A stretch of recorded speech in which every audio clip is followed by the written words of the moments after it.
आओ परमेश्वर के वचन की ओर चलते और बाइबल से आमोस भविष्यवक्ता का पुस्तक, उसका 8वां अध्याय,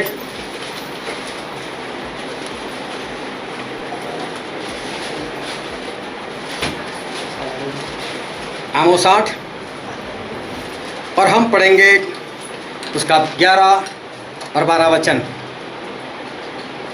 परमेश्वर यहोवा की यह वाणी है, देखो ऐसे दिन आते हैं जब मैं इस देश में महंगी करूंगा, उसमें न तो अन्न की भूख और महंगी मतलब अकाल, हाँ, उसमें न तो अन्न की भूख, न अन्न की भूख होगी और न पानी की प्यास होगी, परंतु यहोवा के वचनों के सुनने ही की भूख प्यास होगी।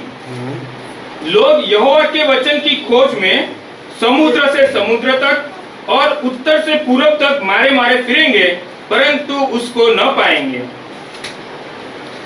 Hallelujah, hallelujah. परमेश्वर का वचन हमारे लिए बहुत ही आशीषित है और परमेश्वर का वचन वो सच्चा है, और बाइबल में लिखा है यदि सच्चाई को जानोगे तो सच्चाई तुम्हें आजाद करेगी। Hallelujah, hallelujah. बहुत ध्यान से आज एक बार फिर परमेश्वर के वचन को सुनना ताकि उसको ग्रहण कर सको और आने वाले दिनों में उस वचन के अनुसार आप चल सको। जो वचन हमने पढ़ा वहाँ पर परमेश्वर ऐसा कहना चाहते हैं कि एक दिन ऐसा आएगा, एक भविष्यवाणी है कि जब इस सारी धरती के ऊपर अकाल पड़ेगा, और वो अकाल ना तो रोटी का होगा ना तो पानी का होगा, मतलब खाना तो जितना चाहिए उतना मिलता रहेगा, लेकिन अकाल वो परमेश्वर के वचन का होगा।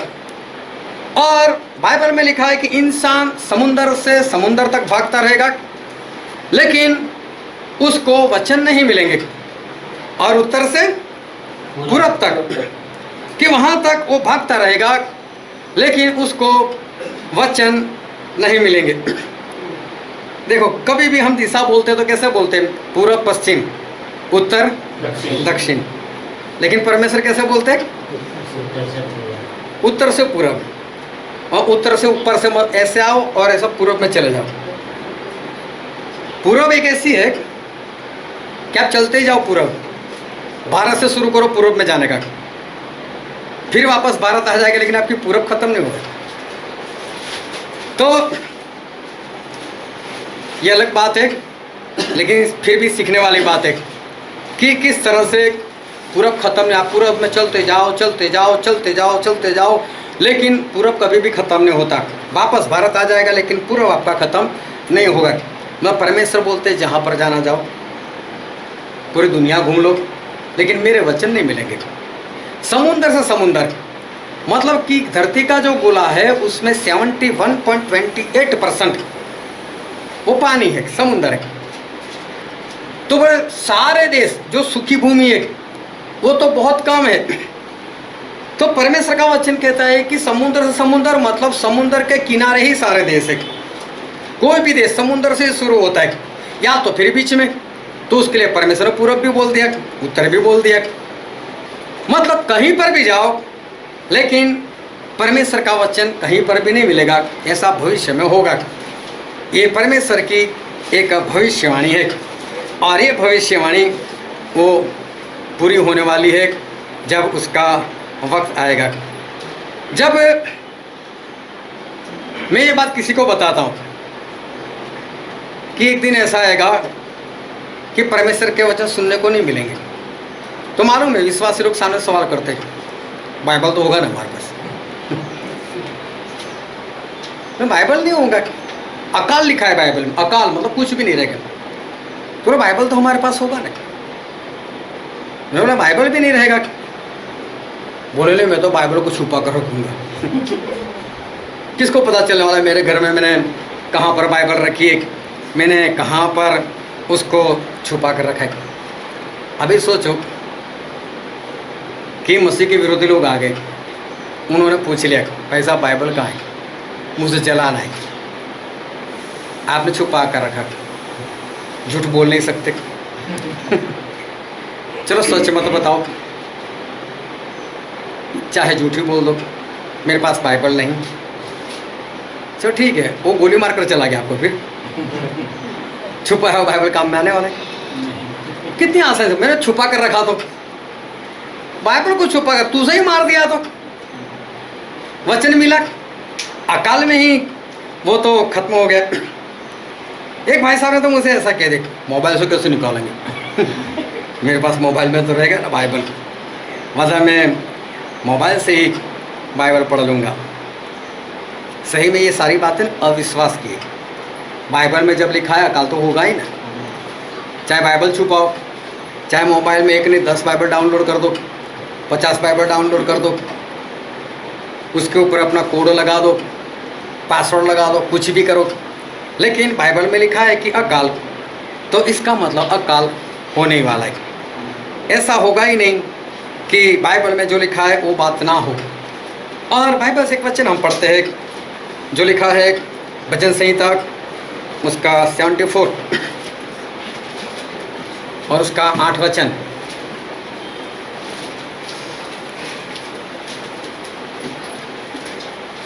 उन्होंने मन में कहा, उन्होंने मतलब जो मसीह के विरोधी लोग हैं उनकी बात की है, उन्होंने मन में ऐसा कहा है हम इनको एकदम दबा दें। हाँ, उन्होंने इस देश में परमेश्वर के सब सभा स्थलों को फूंक दिया है। हाँ, क्या किया है उन लोगों ने पूरे देश में से?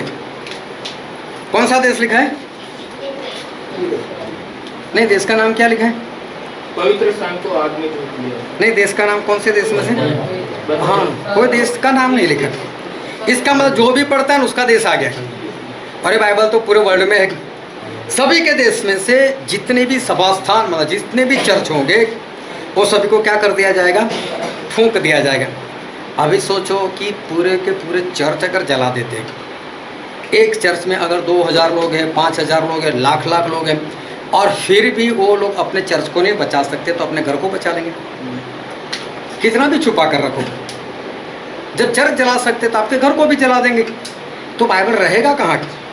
मतलब कि एक दिन ऐसा आएगा कि ये भविष्यवाणी जो है उसके समान पूरी धरती के ऊपर वचनों का अकाल उपड़ेगा। लेकिन आज मैं एक वेद की बात आपको बताना चाहता हूँ, और वेद की बात यह है कि वचन का अकाल पड़ चुका है।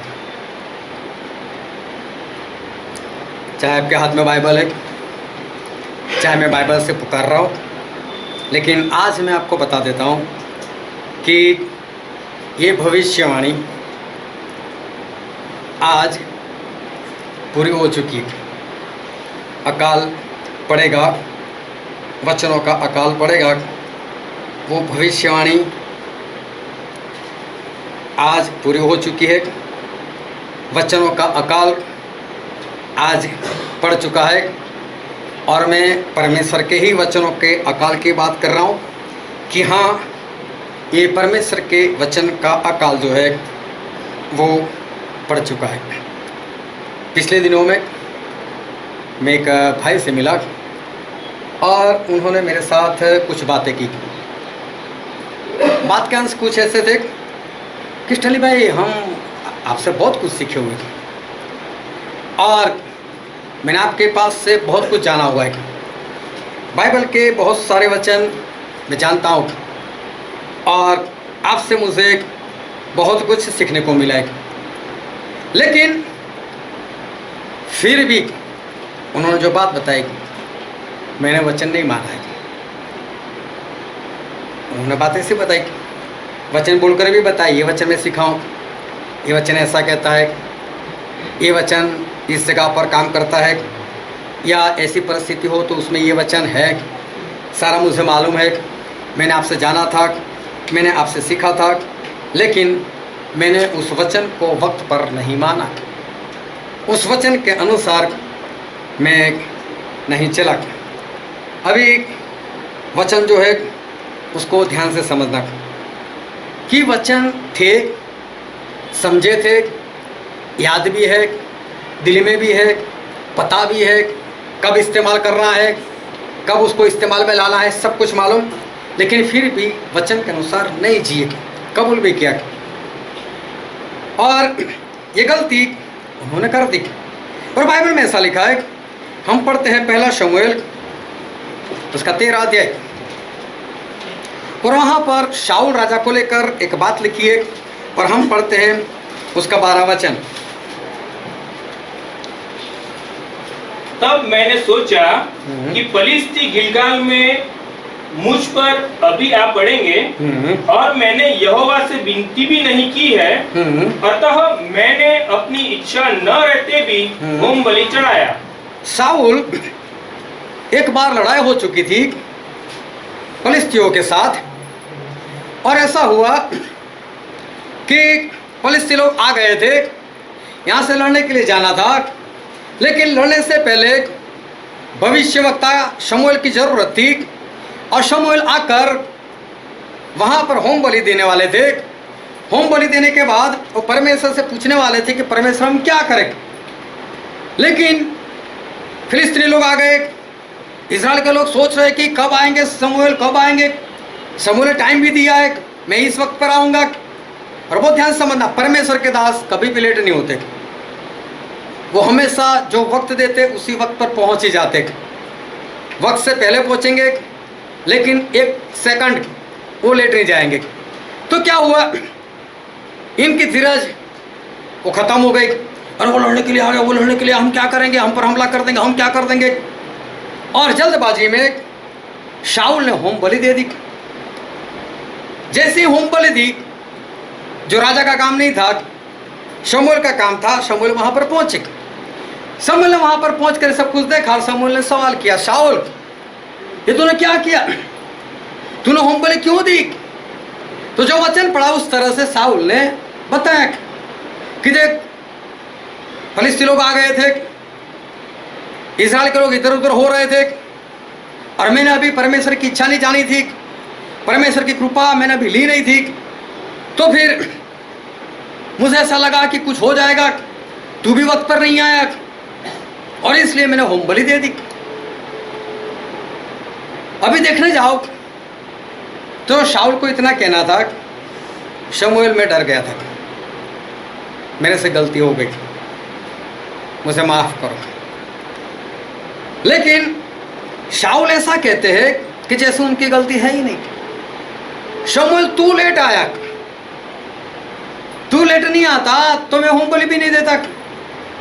अभी जो इतनी बड़ी गलती करता है वो तो झूठ आसानी से बोल देगा कि तू वक्त पर नहीं आया। परमेश्वर के दास लेट नहीं होते, शमूएल लेट नहीं पहुंचे, लेकिन शाऊल ने अपनी गलती को नहीं माना, और क्या बोल रहे कि मैंने दुखी होते हुए ये काम किया।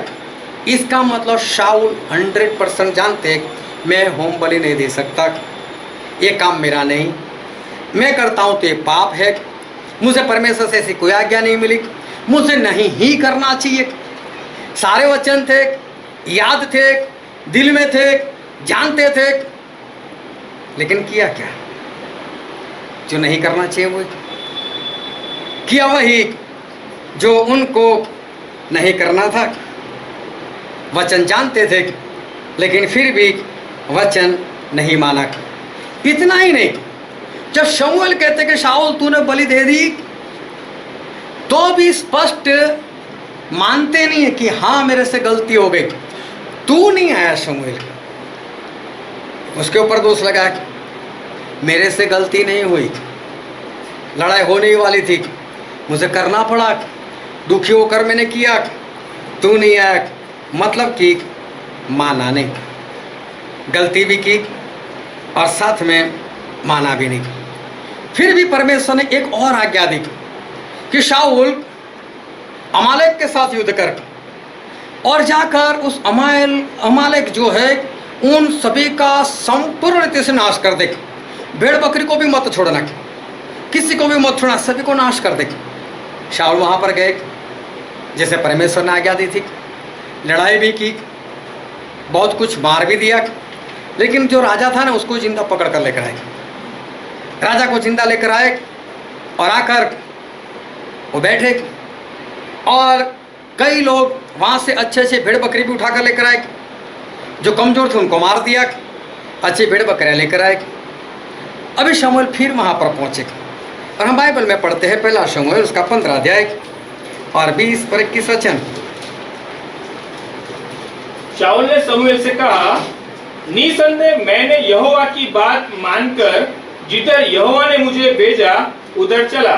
शाऊल बोलते हैं कि मैंने परमेश्वर की आज्ञा मानी, जैसा मुझे परमेश्वर ने कहा वैसा ही मैंने किया, जहाँ पर मुझे परमेश्वर ने भेजा वहाँ पर गया। फिर और अमालेकियों के राजा को ले आया हूँ, हाँ, और अमालेकियों का सत्यानाश किया है। सभी को मैंने मार दिया, लेकिन मैंने राजा को तो छोड़ दिया, उसको तो जिंदा पकड़ कर लेकर आया। ये गलती को नहीं मान रहा है, उसको मैं लेकर आया हूँ, बाकी लोगों को मैंने मार दिया। फिर परंतु प्रजा के लोग लूट में से भेड़ बकरियों और गाय बैलों अर्थात नष्ट होने की उत्तम उत्तम वस्तुओं को गिलगाल में तेरे परमेश्वर यहोवा के लिए बलि चढ़ाने को ले आए हैं। लेकिन लोगों में से, प्रजा में से लोग इसलिए लेकर आए कि वो लोग बलि चढ़ाए। अब ये सब पूछ कर लेकर आए होंगे राजा को, राजा हम लेकर जाए, बलि के लिए हम लेकर जाए। कितना झूठ! ये शाऊल एक बार फिर यहाँ पर बोल रहे, एक बार फिर उन्होंने गलती की। वचन थे, मैं गया सभी का नाश कर दिया, मतलब पूरी तरह से याद है। राजा को पकड़ कर लेकर आए, मतलब ये भी मालूम है राजा को मार रहे हैं, भेड़ बकरियों को भी मार रहे हैं, पूर्ण रीति से वचन मालूम है, पूरा दिल में बिठा कर रखा है। एक भी वचन ऐसा नहीं कि शाऊल नहीं जानते, लेकिन फिर भी वचन के अनुसार काम नहीं किया। वचन जानते थे लेकिन वचन के अनुसार काम नहीं किया। इतना ही नहीं, शमूएल ने कहा तो माना भी नहीं। जैसा परमेश्वर ने बोला था वैसा ही मैं गया, जैसे परमेश्वर ने मारने को बोला था वैसे ही मैंने मारा। अभी भी शाऊल जो है वो वचन को नहीं मानने, गलती भी की, माना भी नहीं। अब समझ लो कि इस बात को हम क्या कहें। दो बार शाऊल ने वचन जानकर, समझकर, ग्रहण करने के बाद भी, मुँह ज़बान होने के बाद भी वचन के अनुसार नहीं किया, और साथ में जब बताया तो माना भी नहीं। इस बात को हम क्या समझें?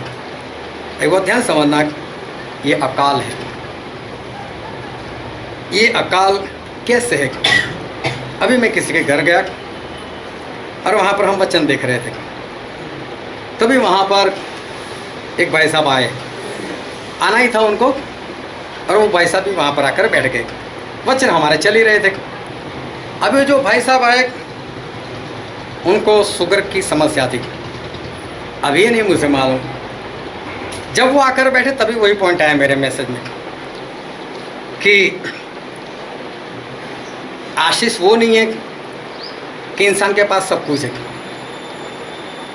लेकिन आशीष वो है कि इंसान के पास है भी और इस्तेमाल भी कर सकता है। मतलब देखो 40 रुपये किलो चीनी लोग बोरी ले सकते, लेकिन एक चम्मच उसको खा नहीं सकते। उनका अनाज, उनके अंदर शुगर, मुझे मालूम नहीं, तभी मैं यही बोल रहा हूँ। सब वो सब कुछ सुने जा रहे, मुझे नहीं मालूम था, लेकिन तभी मेरे दिल में ऐसा हुआ कि हम तो वचन देख रहे थे, ये भाई साहब आए, कहीं ऐसा तो नहीं इनको तो कुछ हो, मैं जो बोल रहा हूँ कहीं उनके अंदर हो। और जब संगति समाप्त हो गई, बोले इनके लिए प्रार्थना करो, इनको शुगर है। मैं बोला सही वक्त पर आए थे और सही वक्त पर उन्होंने सुना।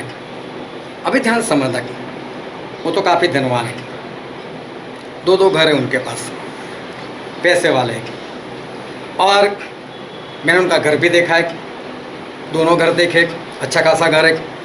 और वो चाहे तो चीनी की 1 बोरी नहीं 50 बोरी भी अपने घर में बसा सकते, लेकिन उसमें से 1 चम्मच भी वो खा नहीं सकते।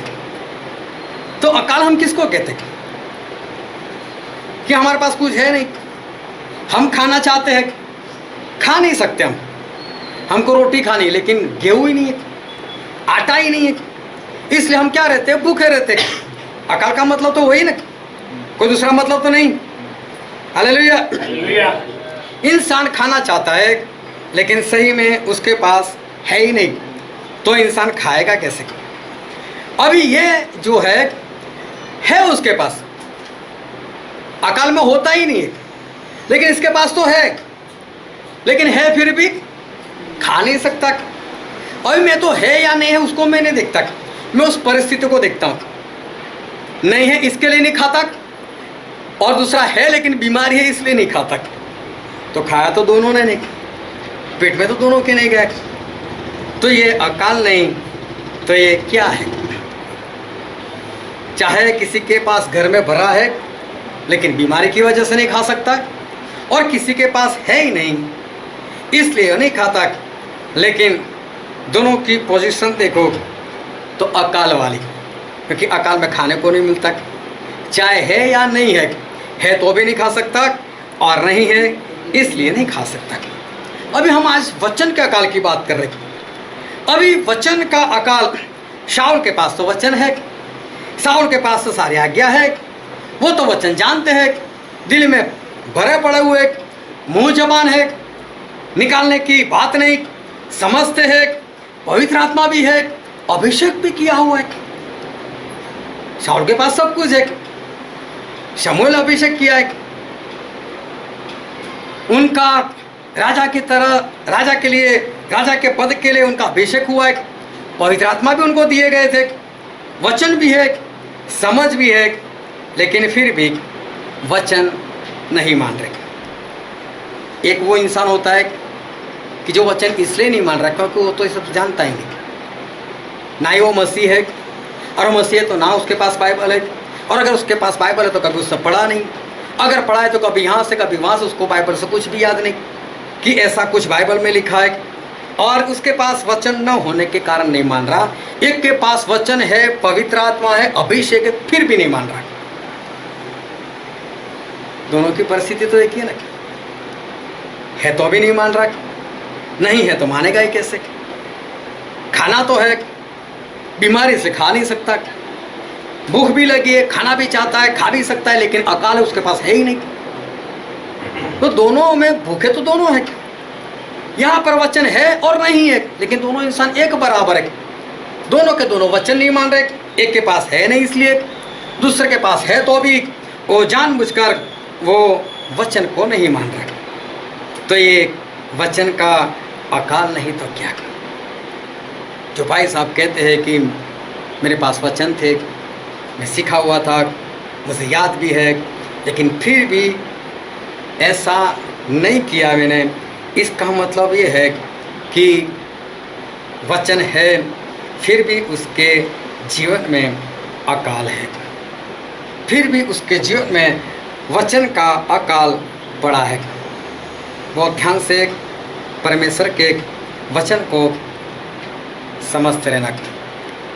जब इंसान परमेश्वर की आज्ञा नहीं मानता तब उसके ऊपर दंड जरूर आता है, चाहे वचन नहीं थे और नहीं माना, और चाहे था और फिर भी नहीं माना, दोनों में परमेश्वर का जो दंड है वो तो आएगा। अभी देखो, जिसके पास वचन था उसे भी दंड मिला, जिसके पास नहीं था इसलिए उससे नहीं माना तो उसको भी तो दंड मिला। अकाल का मतलब होता है हमारे पास ना होना, हमारे पास चीज़ जो है वो नहीं होनी, लेकिन है फिर भी अगर वो हम उसका इस्तेमाल नहीं कर सकते, हम उसको पेट में नहीं डाल सकते, तो फिर वो अकाल नहीं तो वो क्या है? अकाल और भरपूरी दोनों का जैसे एक ही मतलब जो है वो हो जाता है। बाइबल में एक बार अकाल पड़ा था जब एलीशा भविष्यवक्ता थे वहाँ पर, और 4 कोढ़ी थे, उन लोगों के जरिए अकाल दूर हुआ। लेकिन ये घटना अगर किसी को मालूम है तो वो अकाल बरसात नहीं होने के कारण नहीं था।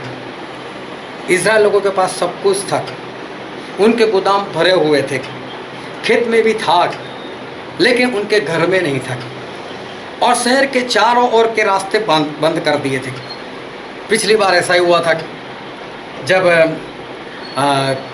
लॉकडाउन लगा था, लोगों के पास पैसे थे, बाहर कैसे जाए, ले कैसे, खाए कैसे। उससे कुछ वक्त पहले जब नोटबंदी हुई थी तभी भी ऐसा कुछ हुआ था, पैसे तो थे, काम के नहीं थे, खरीदे कैसे। उससे पहले भी जब 2002 में हिंदू और मुसलमानों को लेकर जो लड़ाइयाँ हुई थी, चारों ओर कर्फ्यू चला था, उस वक्त मैं कारोबार कर रहा था और मैंने एक भाई साहब को मैंने फ़ोन कर दिया कि मुझे कुछ पेपर चाहिए, आप पेपर दोगे?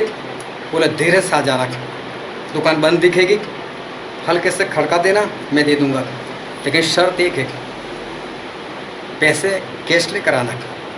मैं बोला मैं तो कभी उधार लेकर ही नहीं आता। बोले ऐसा नहीं, अभी हमारे पास है ही नहीं, बैंक में पड़े जाए कैसे, कर्फ्यू है, हमको तो पैसे चाहिए कुछ खरीदने के लिए।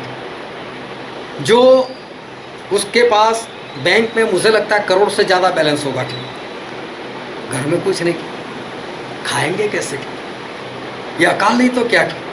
उस वक्त इजराइल के पास सब कुछ था, खाना था, अनाज था, गेहूं था, चावल था, सब कुछ था, लेकिन सब घर के बाहर, शहर के बाहर आराम की सेना ने घेर लिया उनको। उनके पास कुछ है नहीं, घर में जितना था खत्म हो गया, गधे की मुंडी भी बिक रही है, और जो कबूतर होता है वो खाने के बाद जो निकालता है वो भी लोग बेच रहे, उसका भी मालूम नहीं क्या सब्जी बनाकर खाते थे, मालूम नहीं।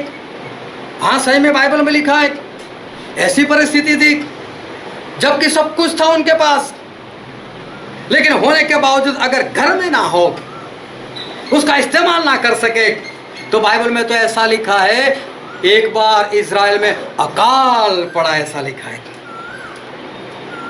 तो ये भी तो अकाल था, जबकि सारी चीजें इनके पास थी। एक भाई साहब मुझे मिले और हमारी बात हो गई प्रभु भोज को लेकर। मैंने उनको बोला प्रभु भोज लेना जरूरी है? बोला हाँ तो मैं मानता हूँ प्रभु भोज लेना जरूरी है। मैंने बोला फिर आप संगति में आते रहो, प्रभु भोज लेते रहो। बोले नहीं मैं संगति में नहीं आऊँगा। मैं बोले प्रभु भोज कैसे लोगे? मैं चर्च में ले लूँगा। मैं बोला चर्च में लो, कोई बात नहीं, लेकिन प्रभु भोज बाइबल के हिसाब से उसमें एक रोटी और एक प्याला होता है, और एक ही रोटी एक ही प्याला तो ही वो प्रभु भोज, वरना नहीं है। क्या आप जहाँ पर जाते हो वहाँ ऐसा है? बोले नहीं। फिर आप तो बिना प्रभु भोज रहोगे? नहीं माने। बोले हाँ आप जो बोल रहे हो बराबर है, लेकिन मैं विश्वास से वहीं से लूँगा कि वो परमेश्वर की देह है और वो प्रभु यीशु का लहू है, ऐसा मैं पूरे विश्वास के साथ लूँगा। मैंने एक वचन और बताया, मैंने कहा कि बाइबल में ऐसा लिखा है कि बाइबल के वचन के अनुसार विश्वास करो। तो लिखा है ऐसा विश्वास करो, आप अपने हिसाब से विश्वास करोगे वो विश्वास कोई काम का नहीं। वो भी पढ़ा, वो भी सुना, नहीं मैं तो वहीं से लूँगा। अभी इसे क्या कहा जाए, वचन मिल रहे लेकिन अंदर तो जा नहीं रहे। इसका मतलब ये है कि ये तो अकाल है, अकाल है।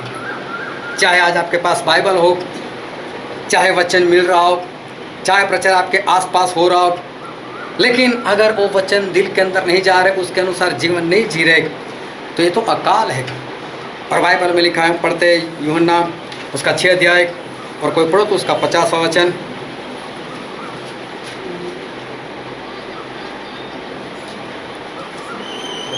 यूहन्ना 6 का 50। यह वह रोटी है हाँ जो स्वर्ग से उतरती है, हाँ, ताकि मनुष्य उसमें से खाए हाँ, और न मरे। प्रभु यीशु ऐसा कहते, ये रोटी अपने आप की बात कर रही, ये रोटी मतलब वचन, क्योंकि आदि में वचन था, वो प्रभु यीशु खुद है, वो वचन की बात कर रहे। तो प्रभु यीशु ऐसा कह रहे, इस वचन को, इस रोटी को जो आसमान से आई है, इस वचन को खाओ। परमेश्वर ने बोला इस रोटी को क्या करना है, इसको खाना है। फिर से पढ़ो एक बार। यह वह रोटी है हाँ, जो स्वर्ग से उतरती है, हाँ, और ताकि मनुष्य उसमें से खाए, ताकि मनुष्य उसमें से खाए। ये तो रोटी, ये वचन वो है जो परमेश्वर के मुंह से निकला है, वो इसलिए है कि इंसान उसको खाए। इसका मतलब ये वचन क्या है, रोटी, और उसको क्या करना है, उसको खाना है। लेकिन जिसके पास है वो भी इसको ना खाता हो, और जिसके पास है ही नहीं वो तो खाने वाला नहीं, तो दोनों तो भूखे ना। तो अकाल का मतलब वही है ना कि भूखा रहता है इंसान, उसको खाना नहीं मिल रहा है। एक मिल रहा है तो अभी भूखा है क्योंकि खा नहीं रहा है, दूसरा खाना चाहता है, खा भी सकता है लेकिन है नहीं उसके पास। तो दोनों परिस्थिति में दोनों है तो भूख है।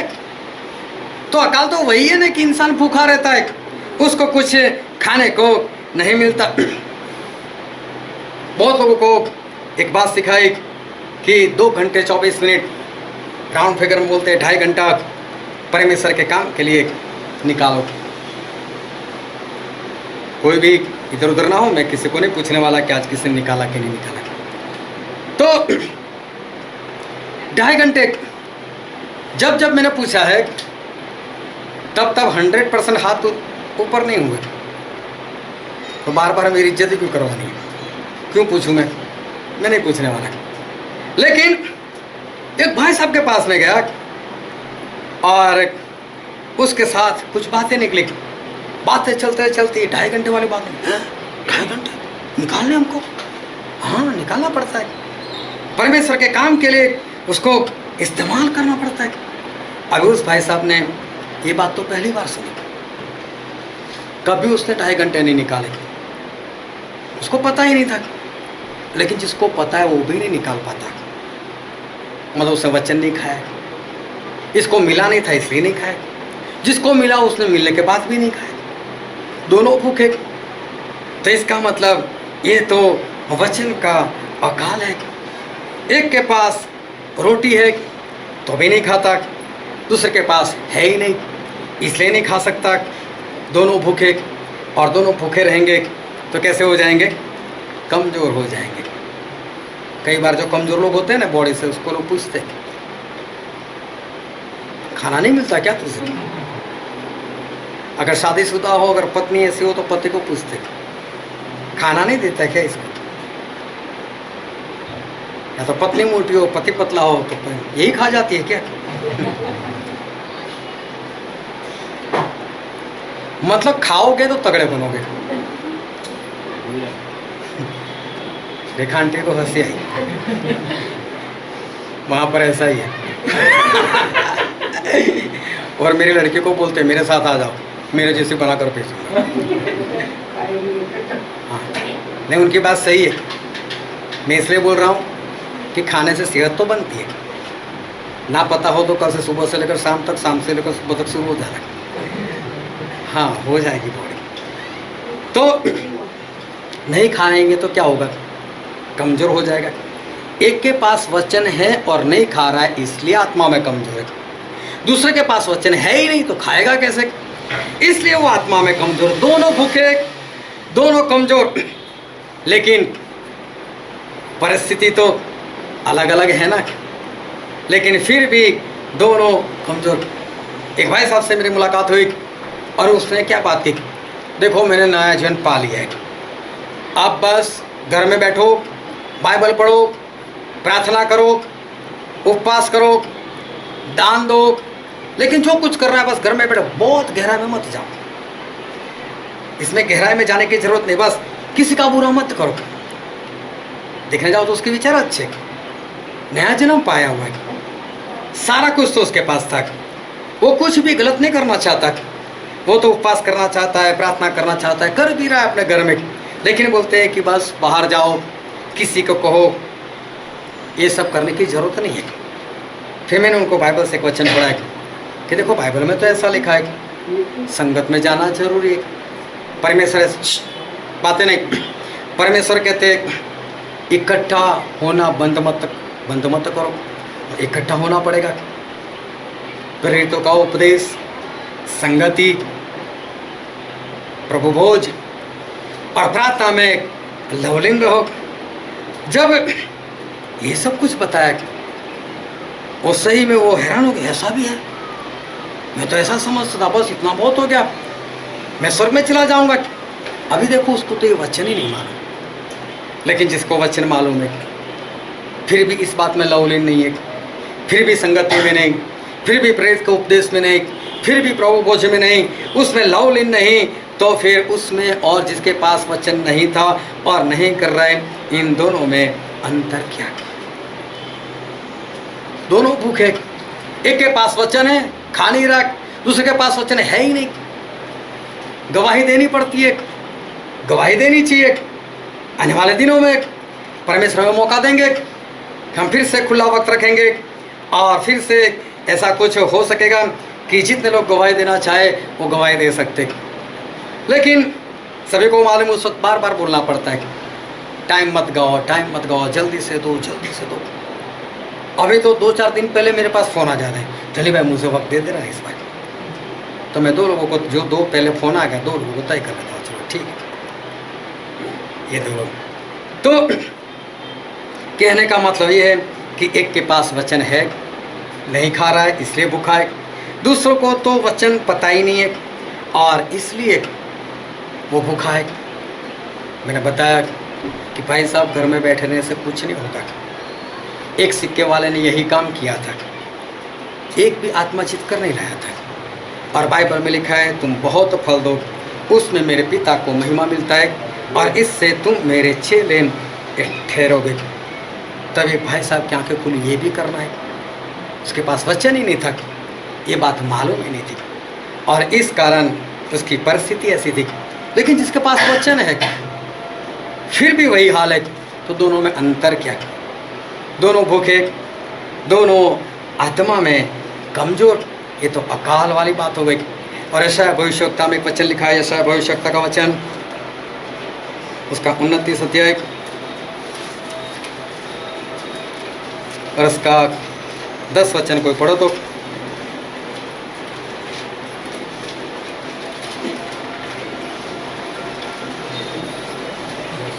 जैसा यहोवा ने तुमको भारी नींद में डाल दिया, हाँ डाल दिया है और उसने तुम्हारी नबी रूप आंखों को बंद कर दिया है।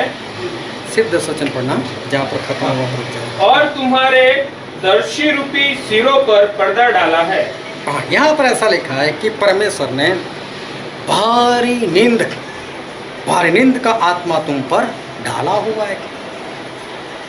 फिर 11वां वचन पढ़ो तो आगे। इसलिए सारे दर्शन तुम्हारे लिए एक लपेटी और मुहर बंद की हुई पुस्तक की बातों के समान है। हाँ, इसलिए बोले कि दर्शन की बात, परमेश्वर के वचन तुम्हारे लिए कैसे? तो बोले एक पुस्तक के समान जिसके ऊपर मुहर की गई हो। अभी पहले के ज़माने की मैं बात करता हूँ, बाइबल के ज़माने की। उस वक्त क्या होता था, कपड़े पर या चमड़े पर लिख दिया जाता था। उसमें ऊपर की तरह एक लकड़ा होता था गोलाई में, उसके ऊपर ये चमड़ा या तो कपड़ा या तो कुछ भी उसको बांध दिया जाता था। फिर उसको कुछ लिखते थे। तो राजा लोग लिखकर क्या करते थे, उसको ऐसे गोल कर देते थे। आज भी देखना वो ब्लैक बोर्ड मिलता है ऐसा छोटा सा, तो वो ऐसा ही होता है। अब उसमें लिखकर क्या करते थे, उसको गोलाई से बंद करो और उसके ऊपर कुछ भी सील लगा देते थे। मतलब जैसे आज एक टेप पट्टी होती है उस तरह से उसको कुछ लगा देते थे। फिर उसके ऊपर राजा क्या करता था, अपनी मुहर मार देता था। और मुहर का मतलब ऐसा होता है कि उस ज़माने में एक पदार्थ ऐसा आता था जिसको थोड़ा सा गर्म करो तो पिघल जाता था। तो वो पिघल कर उसको इस तरह से वहाँ पर चिपका देते थे कि अभी खुल नहीं सकता, और ऐसा भी नहीं खुल सकेगा, अगर जोर लगाओ तो खुल जाएगा। फिर राजा क्या करता था, वहाँ पर अपनी मुहर, जिस तरह से हमारा एक निशान होता है। आज भी देखना जो बड़े बड़े इंडस्ट्रियलिस्ट होते हैं जिनको दिन में 1000 साइन कर रहे हो, तो कौन सा 1000 साइन करते हैं, उनका स्टैंप बना देते, बस उनकी इंसानी बस ऐसे मार मार कर जाने देते। ऐसे एक मुहर, ये भी मुहर बोलते हैं, वो ऊपर ऐसे उसमें लगा देता था। अभी क्या इंसान जो भी वहाँ से लेकर जाएगा ना, वो अंदर नहीं पढ़ पाएगा कि अंदर है क्या। जो दूसरा राजा है जिसको खोलने को बोला है, बस वही खोल सकता है, दूसरा कोई नहीं खोल सकता। तो ये पुस्तक की बात की, एक बार फिर से पढ़ो 11 वचन। इसलिए सारे दर्शन तुम्हारे लिए एक लपेटी और मुहरबंद की हुई पुस्तक की बातों के समान है। हाँ, ये दर्शन मतलब कि परमेश्वर का वचन तुम्हारे लिए कैसा है, तो बोले एक पुस्तक के समान, जिसको इस तरह से बंद कर दिया, मुहर लगा ली है। हाँ, आगे बढ़ो। जिसे कोई पढ़े लिखे हाँ, मनुष्य को यह कर दे, इसे पढ़। हाँ, और वह कहे मैं नहीं पढ़ सकता, हाँ, क्योंकि यह मुहर बंद की हुई है। हाँ, अभी क्या होता है कि इसको किसी पढ़े लिखे को देता है, ले भाई साहब ये पुस्तक में क्या लिखा है मुझे पढ़कर बता। तो सबसे पहले तो मुहर दे, मैं मुहर नहीं बोल सकता, मैं नहीं पढ़ सकता। ले भाई वापस ले, ये तो गलती हो जाएगी मेरी, गुनाह लग जाएगा, मैं नहीं पढ़ सकता। फिर तब वही पुस्तक अनपढ़ को यह कहकर दी जाए, हाँ इसे पढ़। हाँ, अभी अनपढ़ को दी जाए। अनपढ़ को कहाँ मालूम इसको मुहर बोलते, अनपढ़ को कहाँ मालूम इसको नहीं खोलना चाहिए। तो अनपढ़ क्या बोलता है, और वह कहे मैं तो अनपढ़ हूँ। हाँ मैं तो अनपढ़ हूँ, मैं कैसे पढ़ूंगा। अभी सोचे दोनों में कोई अंतर, एक पढ़ा लिखा है नहीं पढ़ सकता है, उसको मालूम है कि यहाँ पर मुहर है, मैं नहीं पढ़ सकता इसको। एक वो है कि जो अनपढ़ है, पढ़ा लिखा इसलिए नहीं उसको पढ़ सकता क्योंकि वहाँ पर मुहर है, नहीं भाई साहब मेरे ऊपर जुर्म लग जाएगा। अनपढ़ इसलिए, वो तो पढ़ा ही नहीं, मैं कैसे पढ़ूँ, पैसा हटाओ मेरे पास से। दोनों में कोई अंतर, अंदर जो लिखा है ना पढ़े लिखों को पता चला ना अनपढ़ को पता चला। एक सरकारी दफ्तर में ऐसा हुआ कि एक भाई साहब अंदर गए, कुछ कागजात के उसको पर उनको दस्तखत करने थे, लेकिन पढ़ा लिखा नहीं था, इसलिए बाएं हाथ का अंगूठा उसने मार दिया। अभी ये जो अंगूठा होता है ना ऐसे मारते फिर साइन तो यहाँ पर रह जाती, वो वहाँ पर दीवार पर ऐसे ऐसे पहुँचने लगा, और भी ऐसे निशान थे। एक आया उसके पीछे ऐसे मारा धीरे से, ऊपर पढ़ लिखा है कि अंगूठा मारने के बाद यहाँ पर पहुँचना नहीं है। बोले पढ़ना आता तो अंगूठा मारता मैं। अभी पढ़े लिखे तो साइन कर करेंगे, वो कौन सा अंगूठा पहुँचने के लिए जाएगा, ये लिखा किसके लिए। समझ में आ रही बात सभी को, हालेलुया। हालेलुया। तो एक पढ़ा लिखा है वो इसलिए नहीं पढ़ सकता क्योंकि मुहर है, अनपढ़ तो पढ़ ही नहीं सकता इसलिए नहीं पढ़ता। दोनों के लिए वचन कैसे है, बंद हो गए। परमेश्वर बोलते अकाल, मैंने तुम्हारे दर्शी लोगों की मतलब भविष्यवक्ता रूपी जो आँख है मैंने उसको बंद कर दी। मैं पुस्तक देता हूँ लेकिन पढ़ा लिखा देख कर बोलते हैं इसके ऊपर मुहर है, मैं कैसे पढ़ूँ। अनपढ़ को बोलते मैं तो अनपढ़ हूँ, मैं तो इसको पढ़ ही नहीं सकता। ना पढ़ा लिखा आगे बढ़ सकता है ना अनपढ़ आगे बढ़ सकता है।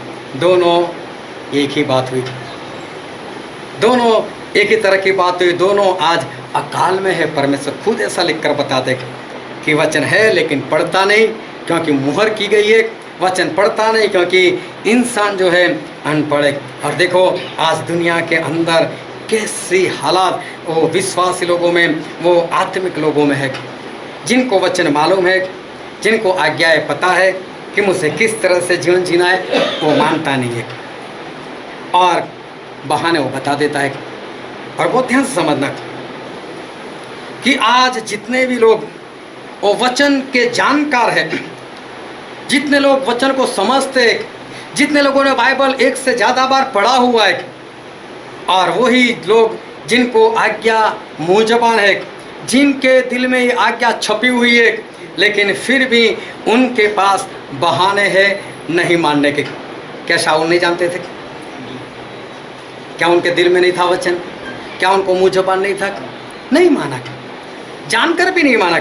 इतना नहीं लेकिन माना भी नहीं। क्या बहाना बताया? शमूएल तू लेट आया, मतलब वचन है ना मुहर किए हुए, उसकी सच्चाई जिस तरह से उसके दिल के अंदर जानी चाहिए वो नहीं गई। आज जितने भी जानकार लोग होते हैं वो क्या करते हैं, हमेशा एक वचन उसको बताओ और दूसरा वचन खोल कर बैठ जाते हैं। वो दूसरा वचन वहाँ पर हाँ आप ऐसी बात करो तो यहाँ तो ऐसा लिखा है, सीधा बोलने यहाँ पर जो लिखा वो गलत है, ये झूठ है तो तेरे साथ बात ही ना करे। क्या बाइबल का एक वचन दूसरे वचन का विरोध करता है? क्या ऐसा कोई वचन है कि जो ऐसा बोलता है कि जो वचन उसको भूल जाओ? कहीं भी ऐसा नहीं लिखा। पूरा नया नियम पढ़कर देखो, कहीं पर भी ऐसा नहीं लिखा कि पुराने नियम की एक भी आज्ञा मत मानो, पुराना नियम में निकाल चुका हूँ। पूरा बाइबल पढ़कर मुझे बताना कि सारा कुछ है आज। क्या परमेश्वर ने बोल दिया नए नियम में कि जो 10 आज्ञा उसमें से एक भी मत मानना, वो तो पुराने नियम की थी? ऐसा कहीं पर भी नहीं है। आज भी हमारे एक ही परमेश्वर है, आज भी उनका नाम व्यर्थ में नहीं लेना है। लेकिन इंसान के पास वो बहाने होते। किसी ने फिल्म के गाने से गीत बना दिया आराधना का, मतलब कि जिसको परमेश्वर की आराधना का गीत बोलते हैं, ऐसा गीत बना दिया, ऐसे गाना गाया। मेरे पास सिर्फ बात आई, मैंने उसको देखा नहीं, लेकिन लोगों ने ऐसी कमेंट की होगी वहाँ पर, गुड, अच्छा, गॉड ब्लेस यू, ऐसा सभी ने कुछ किया होगा। किसी भाई साहब ने उसका विरोध किया, बोले ऐसा नहीं, हमें ऐसे गाने नहीं गाने चाहिए, ये गलत है। जो भाई साहब का उत्तर था वो ऐसा था कि आप कप में चाय पीते हो, आपके भाई ने कप में चाय पीकर कप रख दिया, अभी कप तो गंदा है, आप उसको धो लो, फिर चाय नहीं पी सकते क्या? मतलब जो फिल्म का गाना था वो गंदा था, तो हमने उसको साफ कर कर परमेश्वर वाले शब्द रख दिए।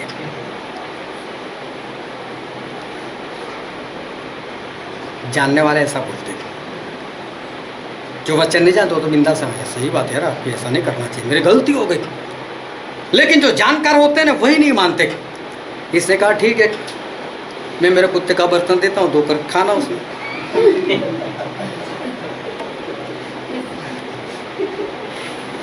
हाँ, उसमें क्या है, दोनों में बर्तन साफ होते हैं ना। इंसान जब जानता होता है ना, तब वो ज़्यादा बहाना जो है वो बताता है, क्योंकि वो वचन ज़्यादा जानता है। जब ज़्यादा बरसात आती है ना, जितनी चाहिए उससे ज़्यादा बरसात है, अगर ज़्यादा बरसात आ जाती है वो भी फसल को जला देती है। बरसात और फसल जला दे, हाँ, बरसात भी फसल जला देती है, उसमें आग नहीं लगती, लेकिन लोग ऐसा बोलते हैं कि फसल जल गई। मालूम है सभी को? और गवर्नमेंट क्या बोलती है मालूम है? ऐसे वक्त को जब हद से ज़्यादा बरसात गिर जाए, फसल में नुकसान हो जाए, तो ऐसा बोलते हैं अकाल पड़ा। किसको मालूम है कौन सा अकाल? इसको हरा अकाल बोलते हैं, कि ये हरा अकाल है। बरसात है फिर भी अकाल है, पानी था तो भी फसल जो है वो फसल जल गई, अब हरा अकाल पड़ गया।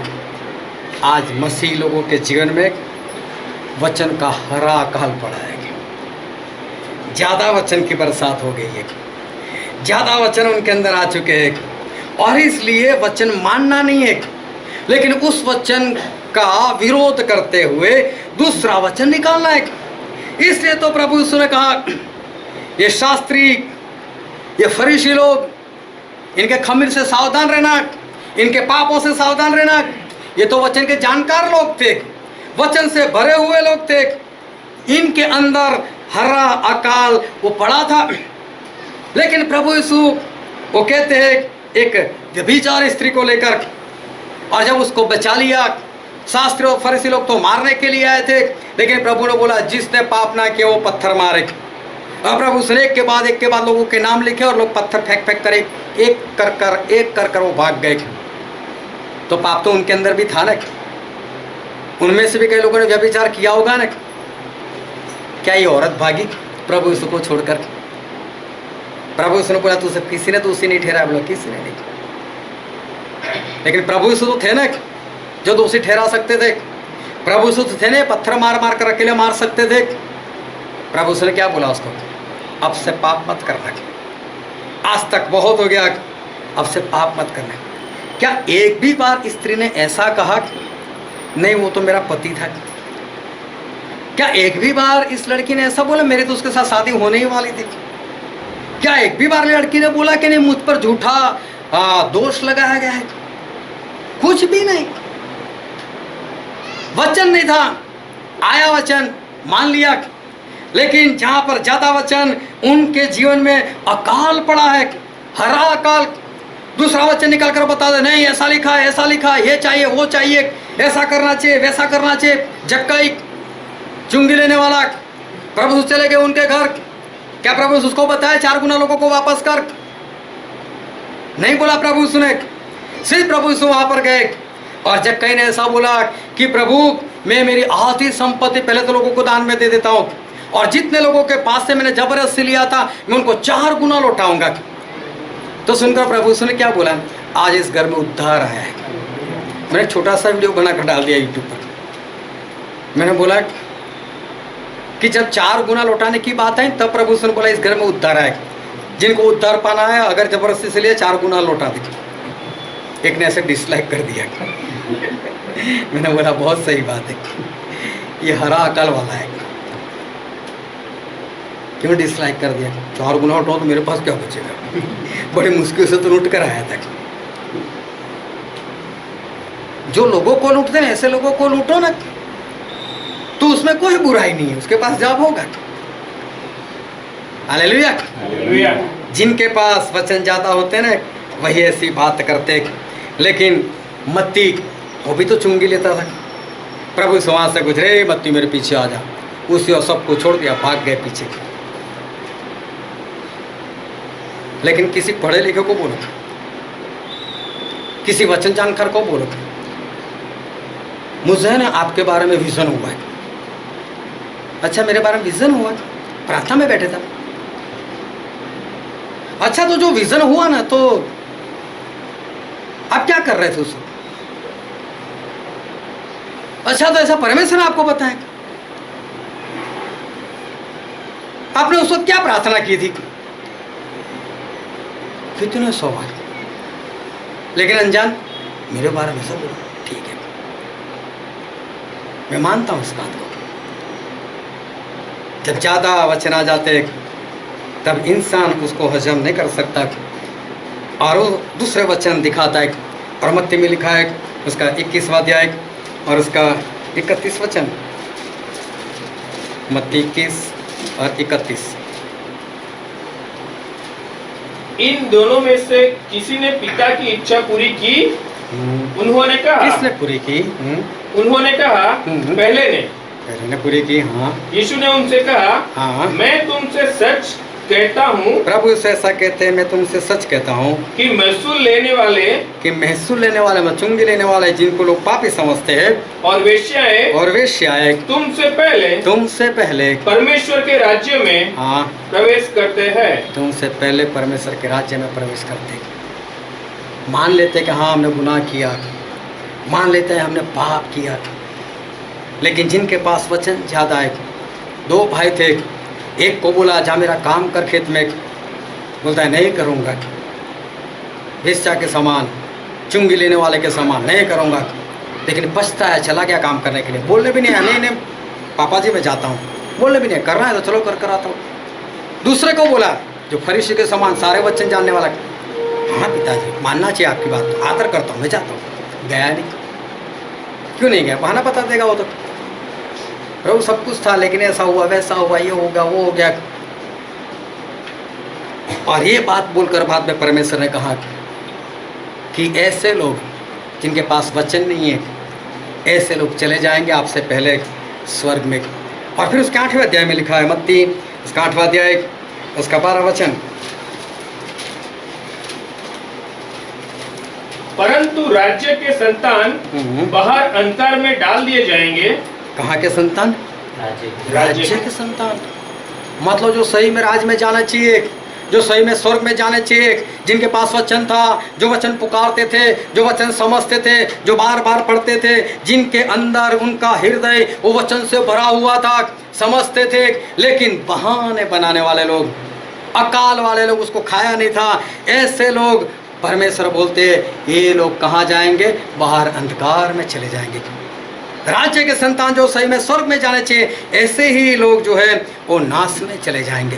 प्रभु यीशु कहते तुमसे पहले तो चुंगी लेने वाले, तुमसे पहले तो वेश्याएं जो है वो चली जाएगी स्वर्ग में।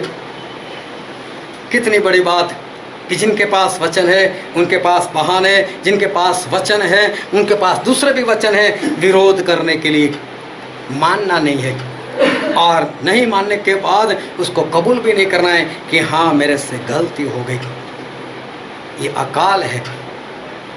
एक जिसके पास वचन है तो भी भूखा है, और एक जिसके पास वचन नहीं है इस कारण वो भूखा है। और आज जो वचन हमने पढ़ा था आमोस भविष्यवक्ता का पुस्तक उसका 8वां अध्याय उसका 11 और 12 वचन, एक बार फिर से कोई पढ़ ले। परमेश्वर यहोवा की यह वाणी है, देखो ऐसे दिन आते हैं हाँ जब मैं इस देश में महंगी करूंगा, हाँ उसमें न तो अन्न की भूख हाँ। और न पानी की प्यास होगी, परंतु यहोवा के वचनों के सुनने ही की भूख प्यास होगी। हाँ लोग यहोवा के वचन की खोज में समुद्र से समुद्र तक हाँ। और उत्तर से पूरब तक मारे मारे फिरेंगे, परंतु उसको न पाएंगे। बाइबल में लिखा है कि वचन तो है, लेकिन जिस दिन अकाल पड़ेगा उस वचन का, तो बड़े लोग समुंदर से समुंदर तक भागेंगे। लोग उस वक्त पूरब उत्तर से पूरब तक भागेंगे, लेकिन वचन जो है उनको कहीं से भी नहीं मिलेगा। ये भविष्य वचन है जो सही में आज तक पूरा नहीं हुआ, लेकिन आज मैं कहता हूँ ये वचन आज कई लोगों के जीवन में जो है वो पूरा हो चुका है। कई लोगों के जीवन में ये वचन पूरा हो चुका है, क्योंकि वचन है लेकिन उनको शुगर हो गया है, वचन है लेकिन उनको ब्लड प्रेशर हो गया है। ना तो चीनी खा सकते, ना तो वो लोग नमक खा सकते, जबकि भर तो पूरा सकते, पूरा हृदय वचन से भर सकते, लेकिन उसको हजम नहीं कर सकते, उसको खा नहीं सकते। कहीं पर भी जाएंगे ये वचन ऐसा दिन आएगा कि नहीं मिलेगा। लेकिन जिन लोगों ने ये वचन जाना है, जिन लोगों को ये वचन समझ है लेकिन फिर भी नहीं मानता, और जिनके पास वचन है ही नहीं, इन दोनों में फिर अंतर कहाँ? प्रभु यीशु कहते ये तो जीवन की रोटी है। प्रभु यीशु कहते ये रोटी मैं हूँ। प्रभु यीशु कहते स्वर्ग से जो रोटी उतर कर आई है वो ये है कि जो उसको खाए वो कभी भी भूखा नहीं रहेगा। लेकिन जिसके पास रोटी नहीं, वो नहीं होने के कारण भूखा है। जिसके पास है लेकिन वो खा नहीं सकता, इसलिए वो भूखा है। दोनों भूखे हैं तो दोनों कमज़ोर है। दोनों के जीवन में अकाल है। एक के जीवन के अंदर हरा अकाल है तो दूसरे के जीवन के अंदर सूखा अकाल है।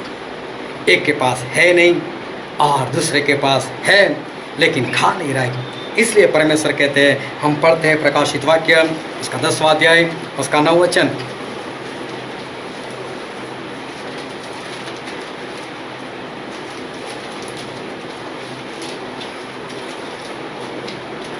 मैंने स्वर्गदूत के पास जाकर कहा, यह छोटी पुस्तक मुझे दे। हाँ। उसने मुझसे कहा, ले इसे खा ले। हाँ, परमेश्वर ने ऐसा बोला, इसे खा ले। ये पुस्तक कुछ और नहीं, परमेश्वर का वचन है। और परमेश्वर इसको क्या बोलते हैं? क्या करना है? वचन को खाना है। Hallelujah, hallelujah. वचन को क्या करना है? खाना है। इस वचन को क्या करना है? हमें खाना है। इस वचन को खाना है। और यहेजकेल में ऐसा लिखा है, यहेजकेल का पुस्तक उसका 2 अध्याय उसका 8, 9 और 10 वचन। यहेजकेल 2, 8, 9, 10।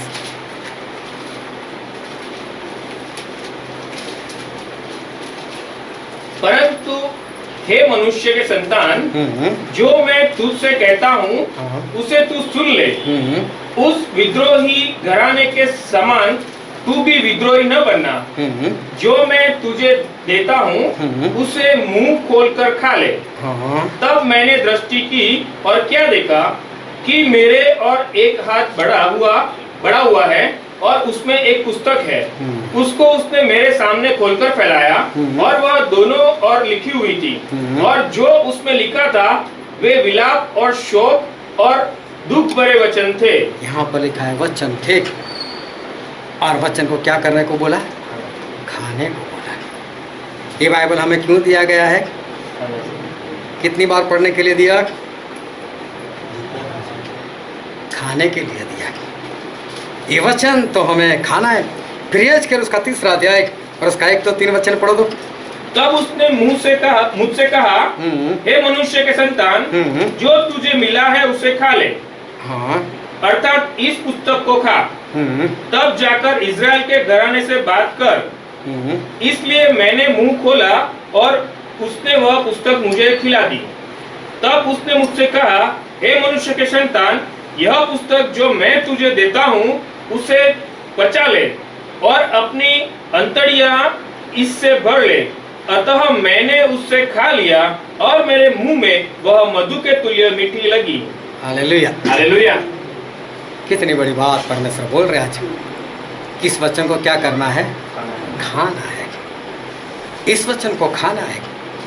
ये जीवन की रोटी है, ये आसमान से उतरी हुई रोटी है। इस रोटी को खाना है। इस रोटी का अकाल आने वाले दिनों में पड़ने वाला है। तब हकीकत में कोई भी बाइबल आपको नजर नहीं आएगा, एक भी संगति नजर नहीं आएगी, एक प्रचारक नजर नहीं आएगा, यूट्यूब में आपको कुछ नहीं मिलेगा। आप कहीं से भी कहीं पर भाग कर जाओ, लेकिन एक दिन ऐसा आएगा कि ये वचन नहीं मिलने वाला है। और वचन क्या है? रोटी है। रोटी को क्या करना है? खाना है। लेकिन आज रोटी होने के बावजूद अगर इंसान ना खा सकता तो उस वक्त और इस वक्त में उसके लिए कोई अंतर है? तो आज भी उसके लिए तो अकाल ही है ना। जितने लोग आज इस वचन को नहीं खा पा रहे ना, वो ध्यान से समझ लें, अकाल आपके लिए कब से शुरू हो चुका है। क्योंकि आज भी आप भूखे हो। वचन तो है लेकिन खा नहीं सकते इसको, रोटी तो है अंदर डाल नहीं सकते। और इसलिए उस वक्त जब नहीं मिलेगा तब और आज जब है, इन दोनों में आपको कोई फर्क नज़र नहीं आने वाला। अकाल पड़ चुका है। ज़्यादातर मसीही लोगों में, ज़्यादातर विश्वासी लोगों में, ज़्यादातर आत्मिक लोगों में वचन का अकाल पड़ चुका है। जो पड़ेगा वो तो अलग से, उस वक्त उसको कोई फर्क महसूस नहीं आएगा। एक बार फिर से मैं बात याद दिला देता हूँ वैक्सीन को लेकर। कितने शांति से लोग बैठे, कितनी आसानी से लोग बैठे। होगा तब देखा जाएगा, होगा तब देखा जाएगा। मेरी निगाह एक ही वचन पर जाकर रुक जाती है कि जब 666 की जो भी आएगी वो गिनती आएगी, या उसका निशान आएगा, या चावल के दाने के समान चिप आएगी, या तो कोई QR कोड आएगा, जो आए, जो भी आए। लेकिन जो नहीं लेगा वो ना खरीदेगा, ना बेच सकता है, वो लेन देन नहीं कर सकता। तो ये बात तो वैक्सीन में भी हो ही रही है। तो क्यों ये समझ नहीं आता है, मुझे पता नहीं चलता।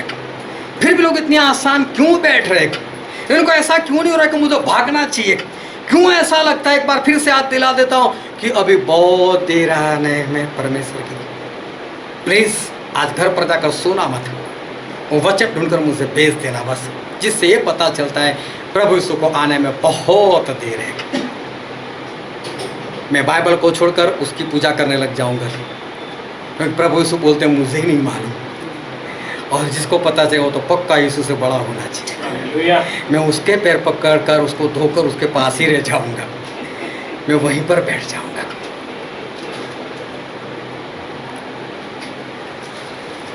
ध्यान से वचन नहीं खाते हो, अकाल शुरू हो चुका है। वचन को खाना शुरू करो जब तक मिलता है तब तक तो ठीक है, वरना ये परिस्थिति और उस परिस्थिति में आपके लिए कोई अंतर नहीं।